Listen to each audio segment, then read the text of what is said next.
For 9 years, we broadcasted here with no problems until April 6th, when one of the biggest live streams in the world was shut down and then banned and deleted on YouTube.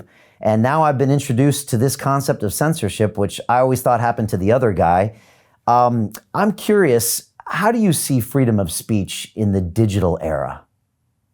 Well, digital speech has always been, speech and writing have always been tightly controlled.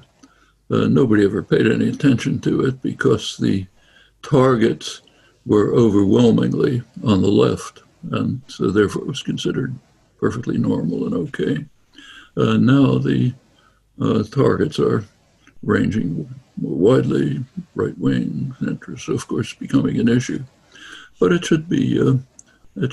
should carefully protect freedom of speech. It's the fundamental right that we should make sure to give very high priority to, no matter whose ox is being gored. And when you look at it in the digital era, I mean, so much of our lives are lived online now and digitally, and yet it's not something I can voice. Now it has to go through a platform like YouTube or Twitter or Facebook that's now controlled by, sometimes $1 trillion company in Silicon Valley, sometimes a monopoly. How does that change the whole dynamic of freedom of speech? Well, Facebook has enormous power to control speech, but and there's a question how they should be treated. My feeling is that they should be regarded very much like any other media organization.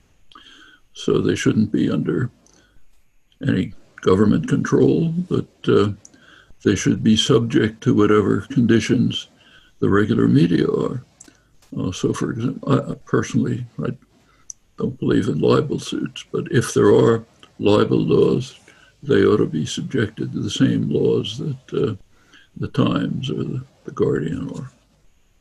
I don't think British libel laws, I think, are outrageous, but even more mild ones, I think one should be very cautious about.